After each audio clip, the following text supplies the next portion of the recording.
जय हिंद प्यारे बच्चों। आज हम लोग देखने वाले हैं कुछ सामाजिक विज्ञान के महत्वपूर्ण क्वेश्चन। ठीक है, और इस महत्वपूर्ण क्वेश्चन के सीरीज में ये हमारा थर्ड वीडियो है। ठीक है, इसमें आप सभी 5 क्वेश्चन देखने वाले हैं जो बहुत ही महत्वपूर्ण होने वाला है। ठीक है, तो चलिए यहाँ पे सबसे पहले देखते हैं। यहाँ पे पहला जो क्वेश्चन है कि पांडुलिपि क्या है, इसकी क्या उपयोगिता है। पांडुलिपि क्या है और इसकी क्या उपयोगिता है, पहला क्वेश्चन है। ठीक है ना, तो देखिएगा, जो हाथ द्वारा लिखा गया, क्या है, किसके द्वारा, हाथ द्वारा। ठीक है ना, तो बोल रहा है क्या, हस्तलिखित पुस्तकों, यानी कि हाथ द्वारा लिखा गया पुस्तक। ठीक है ना, तो हस्तलिखित पुस्तकों को पांडुलिपि कहा जाता था। किसको कहा जाता था बाबू, तो जो हाथ द्वारा पुस्तक लिखा जाता था। आप देखे होंगे कि कहीं फिल्मों में कि पहले कुछ वृक्ष के छाल पर या कुछ पत्तियों पर हाथ द्वारा लिखा जाता था। ठीक है ना, या कागजों पे हाथ द्वारा लिखा जाता था कंडा के और कलम से। ठीक है ना, दवात में इंक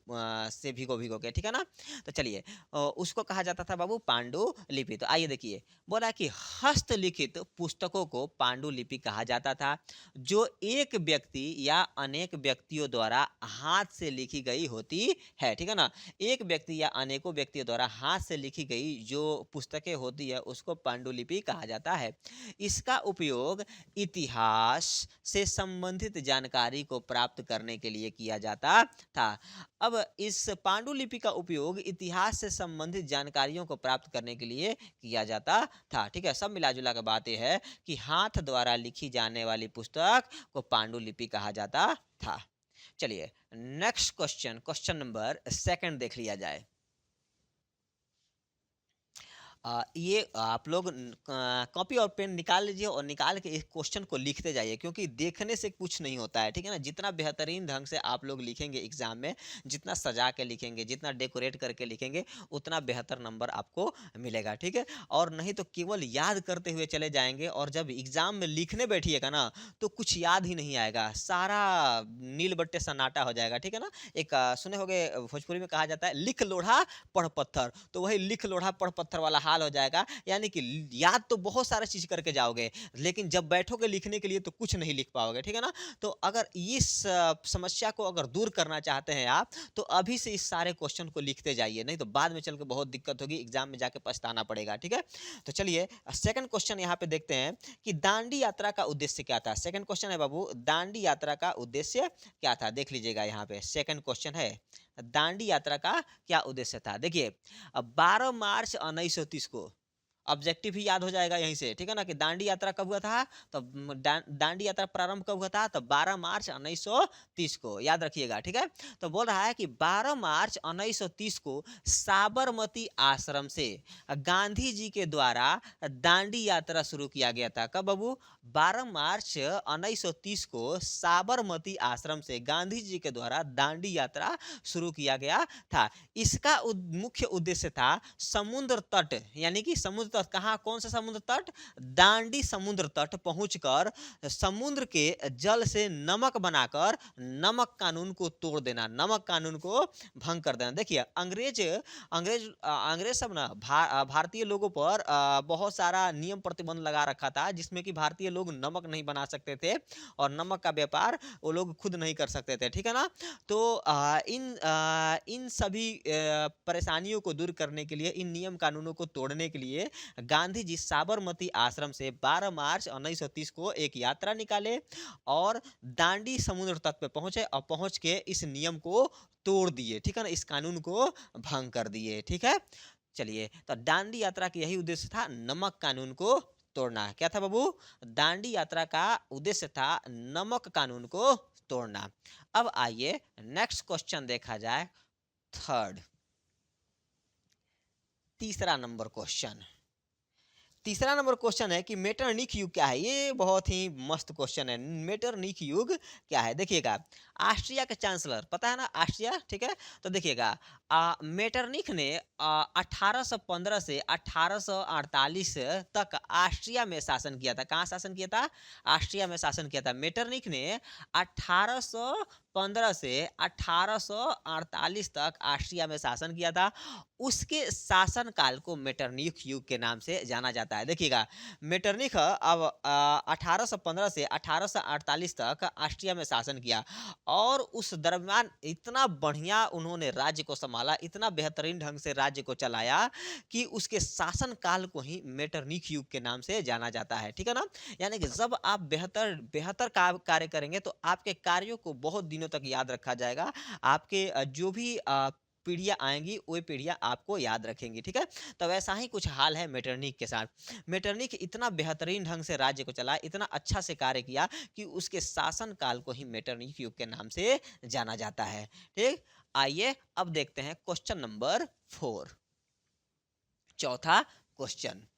चौथा क्वेश्चन है बाबू कि चंपारण सत्याग्रह का संक्षिप्त विवरण दे। चंपारण सत्याग्रह का संक्षिप्त विवरण देना है, चौथा नंबर क्वेश्चन है। तो देखिएगा, सन 1917 में, कब बाबू? सन 1917 में गांधी जी के द्वारा, किसके द्वारा? गांधी जी के द्वारा बिहार के चंपारण, कहाँ? बिहार के चंपारण में एक सत्याग्रह किया गया था, जिसका मुख्य उद्देश्य चंपारण के किसानों को तीन कठिया, कौन? तीन कठिया पद्धति से मुक्ति दिलाना था, ठीक है। गांधी जी चंपारण सत्याग्रह क्यों किए? तो गांधी जी चंपारण सत्याग्रह तीन कठिया कानून से छुटकारा दिलाने के लिए किए थे, ठीक है ना। चलिए, बोल रहा है कि इस पद्धति में किसानों को अपनी भूमि के हिस्से में नील की खेती करनी पड़ती थी, ठीक है ना। यानी कि इस नियम के अंतर्गत किसानों को अपनी भूमि पर नील की खेती करनी पड़ती थी, जिससे भूमि का उर्वरक क्षमता कम हो जाता था, यानी कि भूमि का उर्वरक क्षमता नष्ट हो जाता था, ठीक। उसके बाद से बोल रहा है कि उपजे हुए नील को अंग्रेज द्वारा अपने मनमाने दाम पर लिए जाते थे, ठीक है ना। अब अंग्रेज क्या करते थे? पहला तो एगो बोलते थे कि नहीं, आपको नील की ही खेती करनी पड़ेगी तीन कठिया पद्धति में, ठीक। और नील की खेती करेंगे तो खेत की उर्वरा क्षमता खत्म हो जाएगा।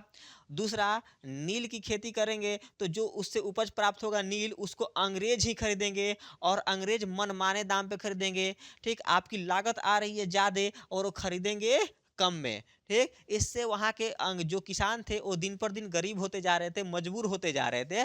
इसीलिए महात्मा गांधी किसानों की स्थिति को बदलने के लिए, किसानों की दयनीय स्थिति को समाप्त करने के लिए, यानी कि किसानों की जो दुर्दशा थी उसको समाप्त करने के लिए 1917 ईस्वी में चंपारण सत्याग्रह किए थे, ठीक।